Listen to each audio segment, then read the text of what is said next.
Presença. Oferecimento Áureo. Mais que sonhar, realizar. E Vista Azul Hotel. A Europa pertinho de você.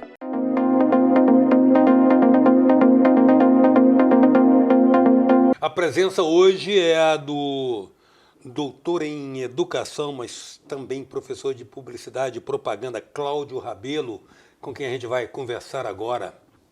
Cláudio, alegria tê-lo aqui no Presença. Alegria minha. Quero te perguntar uma coisa. Descoberta do fogo, a invenção da roda, a invenção da imprensa, a descoberta da microbiologia foram mais catalisadores do que a hiperconectividade? Acho que cada coisa no seu tempo, mas eu acho que sim.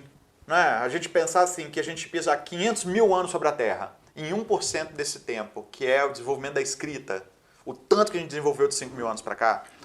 E se a gente parar também que a gente não desenvolveu quase nada de 5 mil anos para cá, só nos últimos 500 anos, porque aí o livro, né, parou de ser, de estar na mão só dos reis, né, e dos copistas, dos escribas, né, e aí pôde popularizar, né, inclusive o que ajudou o latim a morrer foi isso, porque ele popularizou nas línguas populares, nas línguas românicas, então o livro atravessou o tempo, o espaço, as pessoas puderam aprender de 500 anos para cá. E daí se a gente pular mais 400 anos, né? Pouco mais de 100 anos na história do mundo, que não é nada. Pegar aí a velocidade da eletricidade também, o telégrafo. Imagina, as guerras antes demoravam anos para acabar, porque não chegava a informação de carta. Então, assim, a velocidade da eletricidade mudou tudo. E aí depois vem a TV, né? Os satélites também, isso de pouco mais de 50 anos para cá. E aí, se a gente pegar os últimos 20 anos... Parece para muita gente que é jovem, e até para quem não é tão jovem assim, que a gente sempre viveu assim, né? Só que olha só o que mudou nos últimos 100 anos, né? O mundo ele existe há muito mais tempo, né? A gente pisa aqui sobre muito mais tempo, mas o modo que a gente vive hoje tem menos de 100 anos, muito menos. Interessante, você citou aí a questão da imprensa, o advento da imprensa com Gutenberg. A gente não sabe a que atribuir isso, se é fortuito, se é uma coincidência bem saudável. O Gutenberg cria a imprensa, gera a matriz móvel, né? E ao mesmo tempo é disponibilizado para ele naquele momento um conteúdo que era as 95 teses do Martim Lutero que inunda a Europa, né? Quer dizer, ele encontrou o conteúdo adequado, ou o Martim Lutero encontrou naquele momento também o difusor adequado para suas ideias disruptivas, né? Então, eu costumava até dizer que Martim Lutero foi uma espécie de blogueiro, né? Foi um dos primeiros blogueiros, o precursor disso. Ele pegou as suas ideias, né? As suas 95 teses e colocou na catedral, né? Na porta da catedral. Então, e aí depois isso popularizou também. E eu acho que Gutenberg, ele me lembra muito também a ideia, tudo, né, de tecnologia que a gente vê. Lembra muito a ideia de Graham Bell também, né? O Antônio Meucci, na verdade, foi ele que foi o inventor do telefone. Sim. Só que o Gutenberg tinha o quê? A grana. Ele tinha a Bell Telephone Company. Então ele criou a companhia telefônica. Enquanto o meu tio criou o telefone para falar com a mulher dele que morava no primeiro andar e tinha problemas de saúde, o Gutenberg popularizou o telefone porque ele criou as linhas telefônicas. O Bell, desculpa. Bell, o Bell criou as linhas telefônicas, né? O meu tio criou o telefone e o Graham Bell se apropriou disso. Assim como a prensa de tipos móveis também já existia na China. Né? Então, a gente hoje, inclusive a gente fala das grandes navegações, os chineses já navegavam há muitos anos Fenícios antes, também, né? Fenícios, exatamente. Fenícios também. Mas é aquele negócio, né? O mérito sabe que o mérito acaba cabendo para quem, não sei, disponibiliza o produto no tempo exato, né? Uhum. E o seu trabalho em comunicação e publicidade, a sua visão que você traz nesses 2 magníficos livros que você fez e que eu recomendaria veementemente para qualquer pessoa que esteja interessada nisso, porque para mim já nascem clássicos. Tanto o Faixa Preta em Publicidade e Propaganda, como a Estratégia do Cafezinho. Você fala muito você tem uma abordagem ali extremamente estimulante, porque primeiro você quanto mais contestador de paradigma, né? Você está sempre atento aos paradigmas, né? E outra coisa é a mescla que você faz de uma pegada teórica com uma experiência profissional. De onde você trouxe isso? Então, eu acho que, na verdade, eu não sei nem dizer de onde que veio, porque eu acho que nem deveria existir essa cisão, né? A gente, é importante conhecer e é importante fazer. Então, assim, um filósofo assim, que eu estudei muito no doutorado, o Deleuze, Gilles Deleuze. Né? Gilles Deleuze, ele fala que a filosofia, né, ela serve mesmo, a filosofia ela serve para criar conceito. E o conceito não é algo que está só numa frase, é algo que você explica. Ele é algo que serve para produzir sentido. Então, filosofia, ela na verdade é uma coisa prática. Filosofia, ela serve para a prática. Então, assim, eu acho que eu faço isso tanto na educação, quanto na atividade publicitária, né, quanto na vida. Eu acho que a teoria e a prática, elas são indissociáveis. Eu lembro, você deve conhecer, certamente conhece, né, todo mundo conhece, o chefe Juarez Campos, por exemplo. Ele foi meu professor de química na época. Foi um dos primeiros insights na época. Ele foi professor de química no Darwin há uns 30 anos atrás, eu acho. Isso aí. E ele falou comigo assim, ele falou para a turma que cozinhar, né, não é só saber fazer. Ele aprendeu química, então o fato dele saber o pH, a acidez, a quebra das moléculas, o fato dele ter aquela teoria faz a comida ficar saborosa. O tempo do calor. Não é só ele aprender para cozinhar e comer. Então a teoria da química ajudou a fazer a comida melhor. Eu acho que eu aplico isso em tudo. Ou seja, viver a filosofia. Isso. Né? Viver, na verdade, a indissociabilidade, né? A gente não ficar dividindo o pensamento do fazer. A gente pensa enquanto faz, né? Então, eu acho que é isso, né? Que para fazer uma peça publicitária não é uma técnica só, por exemplo. Uma peça publicitária, seja ela qual for, resolver um problema publicitário, né? Eu acho que a gente ter conhecimento da escrita, da literatura, da mitologia, né? Da formação dos mitos, da história, tudo isso ajuda a peça a ficar muito mais rica, né? Porque uma das coisas que a gente traz aí com a estratégia do cafezinho é isso, né? A publicidade, ela é uma atividade muito completa. Por quê? Porque ela lida com a psicologia, porque a gente tem que entender a mente humana. Ela lida com a sociologia, porque quando você faz comunicação social, você tem que entender a dinâmica da sociedade. Ela é algo de antropologia, porque a gente tem que entender a relação do homem com os seus artefatos. Por que um símbolo, né, uma marca numa roupa faz alguém se sentir mais importante? Alguém tá pertencimento. Exatamente, pertencimento. Por que alguém chora diante de um artista da música, né, e coloca um pôster no quarto? A gente tem que entender de artes, tem que entender de semiótica, de produção de sentido, tem que entender de economia, porque não deixa de ser uma ciência econômica. E a atividade publicitária ela foi ampliando cada vez mais. E aí eu continuei estudando isso. Por isso que nos dois livros eles são bem completos, né? Porque hoje a gente tem aí os métodos ágeis, aí a gente tem que entender também de pesquisa, né? Então é uma atividade muito, né, transdisciplinar. Eu acho os seus livros, não diria seminais, diria assim, clássicos e fundamentais para quem se dispõe a estar estudando comunicação com essa disruptura dinâmica trazida pela internet. Mudou tudo, né? E reconfigura tudo. Agora, uma coisa que eu acho interessante igual você fala que é indissociável a filosofia, a filosofia e a prática filosófica, você também alerta muito sobre a incorreção de segregar o universo digital do mercado tradicional. Sim. Eu acho interessante, como se os próprios agentes do mercado tendem a segregar. Uhum. E você acha que isso é uma impertinência, que isso é uma inadequação, porque não é um ecossistema apartado. Não.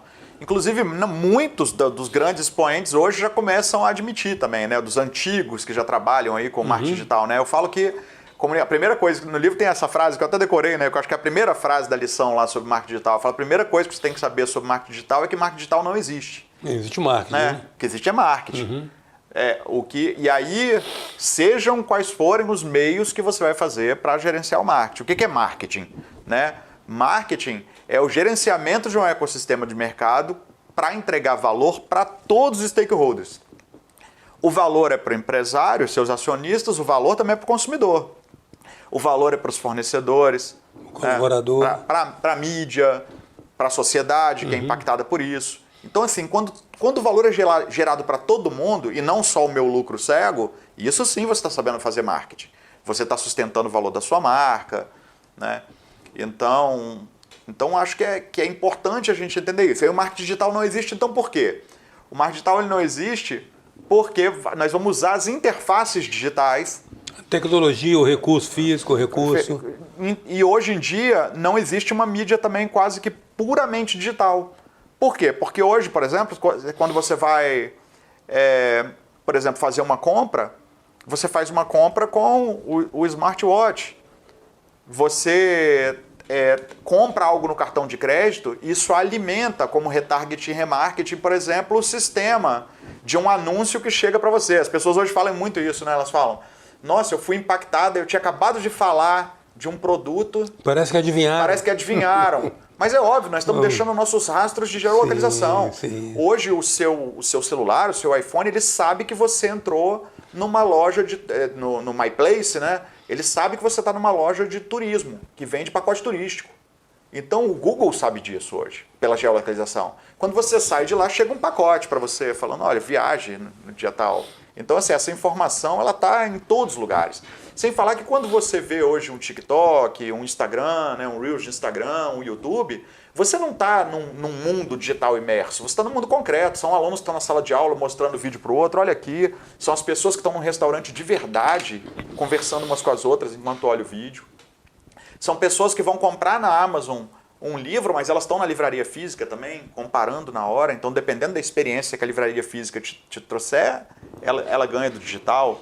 Então, assim, a gente trabalhar o marketing digital, a presença digital, como se fosse algo que não está muito ligado ao conjunto das outras estratégias, é uma miopia hoje, né? Você fala muita experiência como atributo fundamental no exercício da relação econômica. Frequentemente Sim. Você fala disso. Sim, porque a gente tem que até diferenciar com o tempo, eu falo isso, né? Eu fui pensando, a gente falava muito em consumidor, fala muito em cliente, consumidor, né? Então, o consumidor é aquele que consome um produto. Por exemplo, e um cliente. Cliente é aquele que frequenta o seu restaurante, que vai comprar do seu restaurante.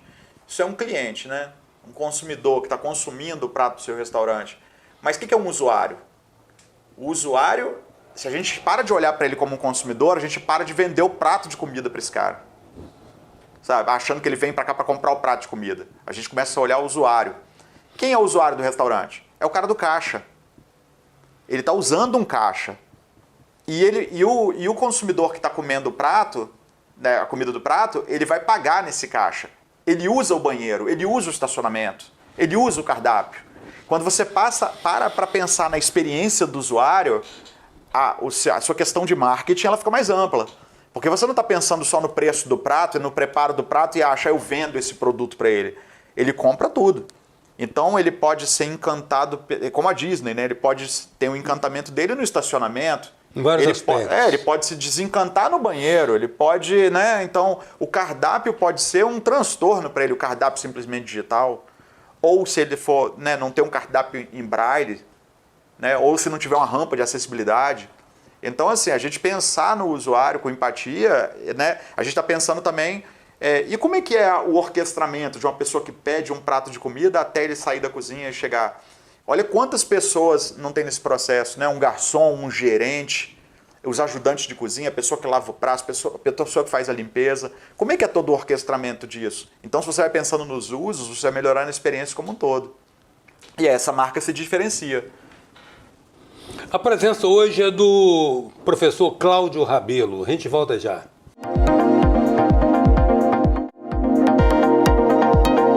Voltamos com a presença do professor Cláudio Rabelo, doutor em educação, professor de publicidade e propaganda. O lançamento do livro A Teoria do Cafezinho é recente? Bem recente. Quando foi lançado o livro? Foi lançado em fevereiro desse ano. Bem recente. Você tinha outro que era o Faixa Preta, né? Isso. De publicidade e propaganda. De 2018. E esse agora é de 2023. 2023. Tá. Segundo você explicou em off, concebido num parto de 3 anos. 3 anos cada um desses livros, né? A Estratégia do Cafezinho acho que foi um pouquinho mais, inclusive, porque foi 1 ano de trabalho depois da escrita dele com a Alta Books, que é essa editora, negociações, né, gigantesca, né? Não, e eles têm uns 50 profissionais envolvidos. A gente pensa assim, né? Quando vai falar assim, né? É até um pouco ofensivo, né? Falar assim, nossa, o livro é caro, né? Eu falo, nossa, cara... Se eles soubessem um livro que passa por uma editora do porte da Alta Books, o tanto de profissional que está envolvido ali, desde a revisão até a diagramação, né? Até os profissionais que fazem a capa. É uma coisa bem complexa, é muita gente. A equipe de vendas, né? De venda corporativa, assessoria de imprensa, é uma equipe muito grande. E o senso comum de que o autor ganha muito por causa disso também é outro mito, né? Outra ilusão. Outro mito. E hora ou outra a gente revê aí a entrevista clássica da Elis Regina falando, né? Quanto que um artista, por exemplo, da música ganhava na época quando eles tentavam falar que ela ganhava muito, né? Cláudio, você traz um conceito interessante que a gente não sabe se você desvendou aspectos através de uma acuidade desenvolvida pela sua experiência profissional, ou se esse conceito já existe, o do behavioral target. Isso. O target de comportamento. Eu acho que muda muita coisa do conceito da identificação do perfil do consumidor pelos dados demográficos tradicionais. Então, ele não é um conceito meu, né? Eu não lembro nem da onde que eu tinha ouvido ou lido a primeira vez, mas ele é um conceito ele era muito pouco falado mesmo. Né, na época, em 2018, que eu escrevi o Faixa Preta, então eu já dava alguns anos, né, pegava no pé das pessoas, dos estudantes, por exemplo, para falar para a gente, para de falar target. Target era o nome da minha agência, né, em 99, e eu passei a falar assim, não, o conceito hoje em dia, a gente tem que parar de achar que o consumidor, ele é um alvo que está pronto para receber a nossa pedrada, né? Como se fosse emissor e receptor. Então, a assim, velha teoria hipodérmica. Exatamente, né? E depois veio aquele modelo de Laswell, né? Assim, também, né? Começou com a hipodérmica, depois foi evoluindo pro Laswell. E o consumidor, ele não é aquele alvo mais pronto para ser acertado. Ele dialoga com a gente, ele conversa, ele tem opinião, né? Ele influencia. Mas o behavioral target é o quê, então? O que é o behavior, né? É o comportamento. A gente que trabalha com estratégia hoje, e eu não estou falando só de publicitário, eu estou falando que qualquer um, se você tem um carrinho de churrasquinho na rua, todo mundo que lida com o público de alguma forma, tem que parar de achar que você tem que ficar tentando convencer a pessoa a comprar seu produto com uma mensagem repetitiva. E o seu público, ele não é mulher de classe AB entre 25 e 35 anos, moradora de um determinado bairro. A gente tem que parar de classificar o público dessa forma, como idade. Né? Vamos pegar um exemplo aqui. Hoje em dia, as vovós estão ficando tatuadas. Ué, mas as vovós estão começando a se tatuar? Não, as meninas que não eram vovós envelheceram. Então estão ficando com tatuagem. Então vovó é um estereótipo o estereótipo antigo mostra que a vovó não tem tatuagem. A vovó, ela tricota. Não, as vovós da minha infância tricotavam. As novas vovós não tricotam, elas têm outro comportamento. Então a gente tem que parar de estereotipar os públicos e vender mais pelos comportamentos. Aquilo que a gente fala, né? Maquiagem. Quem é que compra maquiagem? Mulher. Então, né? A gente pensaria mulher. Não, mas apresentador, né? Que tem que passar por causa do brilho. Pessoas trans também. Ou palhaços. Não pode comprar palhaços, não sei. Então, assim, maquiagem pessoas que trabalham no cinema para fazer cicatriz. Então, assim, a indústria da maquiagem pode estar perdendo um público imenso quando ele se foca só em sexo, sabe? Então, nosso público é mulher. Critérios rígidos de classificação. Mas veja bem, você fala uma coisa interessante. Eu achei interessantíssimo esse conceito do behavioral target, porque é isso, mas também a multiplicidade de personas desde uma persona mater. Isso aí. Né? Você mesmo cita no seu livro o pai, o filho, o religioso, o desportista, a mãe, a religiosa, a libidinosa. Tudo isso contido, às vezes, numa mesma persona. Isso aí veio lá na época do doutorado, né? Estudar esses autores que estudam a diferença, né? A diferença. Na psicanálise lá, Derrida, né? O Homi Bhabha, Stuart Hall. Aí eles começaram a mexer, por isso que é legal, né? A teoria ajuda a gente a fazer a prática também, a publicidade, né? A gente estuda lá, os teóricos, né? Falam da diferença, por isso que hoje a gente não fala mais, não é muito legal a gente falar assim da diversidade. O que é diversidade? A diversidade é a lógica do colonizador, né? Tem a diversidade, né? Aqui tem as mulheres, aqui tem os negros, aqui tem os pobres, aqui tem os gays. Isso é como se botasse todo mundo no mesmo saco. Sendo que só há diferença. O mundo só há diferença. E isso não desconsidera que dentro das diferenças tem os públicos da ação afirmativa. Então vamos pegar. Existem as mulheres negras. As mulheres negras são uma coisa só? Não, uma é evangélica, outra é católica. As mulheres negras evangélicas são uma coisa só? Não, uma ouve rock, a outra gosta de música clássica. É um caleidoscópio, né, cara? Uma é escolarizada, a outra não. Sabe? Uma é rica, a outra é pobre. Então, no final, sabe? tem filhos, a outra não. Então, assim, se você for pegar, cada sujeito hoje é atravessado por centenas de diferenças. Então, a gente que é publicitário hoje, né, fica louco se você tiver que tratar todo mundo como se fosse massa homogênea, sendo que a gente já tem ferramentas para trabalhar um a um. Né? Então, a gente vende por comportamento. Né? E aí, necessariamente, mensagem de sniper, né? Exatamente. As mídias digitais hoje permitem um pouco fazer isso, né? Os bots praticamente entendem a sua alma. Mas independente de ser de sniper, mesmo que a gente queira atingir muita gente, é melhor a gente atingir por comportamento do que por idade. Por exemplo, quem é que vai comprar hoje um apartamento de R$500 mil? Qual é o erro das grandes imobiliárias se elas forem traçar o target? O target antigamente era... homens acima de 40 anos que ganham tanto, né, que já tem seu primeiro imóvel. Né? Então, assim, eles falam de idade, de renda. Só que o homem que tem uma renda mais alta, ele pode não estar disposto a financiar como alguém mais jovem que está disposto a financiar. O homem mais velho, que tem uma renda maior, ele pode estar se divorciando pela segunda vez e está tendo que pagar um monte de pensão. Então, assim, no final das contas, é muito melhor você falar assim, se focar nas pessoas que estariam dispostas a morar nesse tipo de apartamento, do que pegar a faixa etária delas ou o tanto que elas ganham. Né? Então, assim, quem é que gosta de axé para comprar o nosso abadá?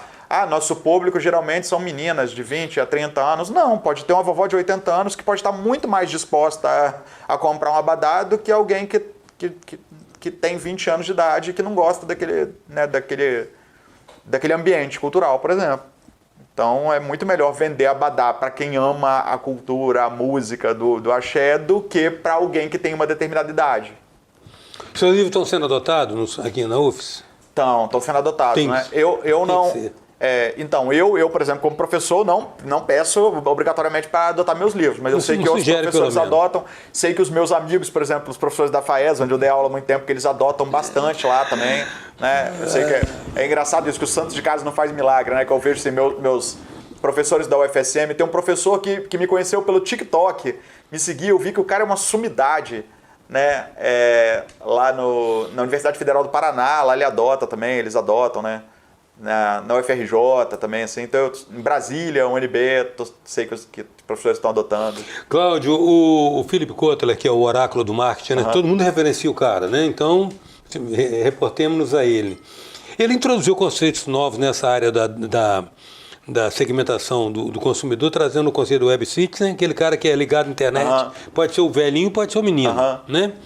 A mulher e o jovem, mas aí ele abstrai aquela referência meramente demográfica, igual a gênero, né? Gênero, idade, profissão. Então, ele trata a mulher como um segmento também, aí cabe. Esse conceito seu do behavioral muda tudo. Joga tudo de cabeça para baixo. Mas ele traz o conceito da mulher e do jovem como segmentos, não nichos, mas segmentos de convergência de interesse. O Philip Kotler, eu botei isso lá na estratégia do cafezinho, um pouco isso, né? Falando lá em caráter didático, em nível didático, quais são aí as 5 fases do marketing do Philip Kotler, né? E aí 1.0 focado no produto, 2.0 no consumidor, né? 3.0 era na humanidade, 4.0 muito ligado ao omnichannel e o 5.0 é o ser humano de corpo, mente e espírito. E aí ele fala desses 3 principais públicos hoje. Isso. Que as marcas têm que atentar. Mas realmente, eu senti um pouco nisso, né, com todo respeito, puxando um pouquinho a orelha, que estava um pouco classificatório nesse sentido. Né? As mulheres... Né, esse conceito que se trata do behavioral target, eu acho que ele joga tudo de cabeça para baixo, cara, porque ele cria uma nova percepção da singularidade humana. Sim. Né? Exatamente. Você menciona nos seus livros aspectos de organicidade, sensorialidade e linguagem como aspectos dessa individualidade que não cabe mais numa persona padrão. Não dá. Não dá. A gente eu falo isso, né? Eu comparo muito o quê? Eu falo o quê? Comparando muito o sujeito com as tecnologias, né? Eu falo assim, que a gente é corpo, compara um ser humano com um trabalho de marca, né? A gente é corpo Então a marca também tem o seu corpo, tem a sua parte visual, né? Quer dizer, a Melissa tem cheiro, né? A M. Martin são marcas que têm cheiro. Né? Outras são táteis, né? outras são... Exatamente. O McDonald's, ele tem a identidade dele também no sanduíche. Né? A Coca-Cola tem o formato da garrafa. Então, assim, você tem o logo, você tem as cores, você tem a comunicação. Então, assim, no final das contas, você tem a parte visual. Então, assim, eu te conheço, as pessoas vão me reconhecer na rua pelo que eu sou visualmente. Mas também pela minha comunicação. Então, as marcas também têm que ter comunicação para ter personalidade. Né? Muito mais do que identidade, elas têm que ter personalidade. São como pessoas. Elas também têm vida, quer dizer, a comunicação cotidiana das marcas vão fazer você lembrar aquela marca que patrocinou aquele evento ou que fez aquilo. E elas também lidam com as tecnologias. Você acessa um banco digital pelo aplicativo, ou tem um totem, né? Ou tem um site, tem as mídias sociais. E a gente também usa óculos, usa relógio, usa o nosso telefone celular ou o carro, e a gente também é conhecido por isso. Dependendo de como nós sabemos usar nossas tecnologias, a gente se desenvolve, né, socialmente também, impulsiona aí nossos objetivos de trabalho, né, de relacionamento, por aí vai. Então acho que as pessoas têm que se comparar a isso. A construção de uma marca é como a construção de uma pessoa, né? Tem corpo, alma, tecnologias e a vida, o relacionamento na vida. Bom, o nosso tempo está se esgotando. Eu convido a você, meu querido telespectador, se esse assunto está te interessando, pelo menos tanto quanto interessa a mim, a estar conosco no nosso próximo Presença, quando a gente vai dar sequência a essa conversa com o professor Cláudio Rabelo. Até já.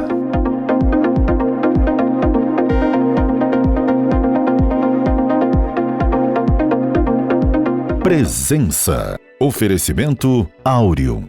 Mais que sonhar, realizar. E Vista Azul Hotel. A Europa pertinho de você.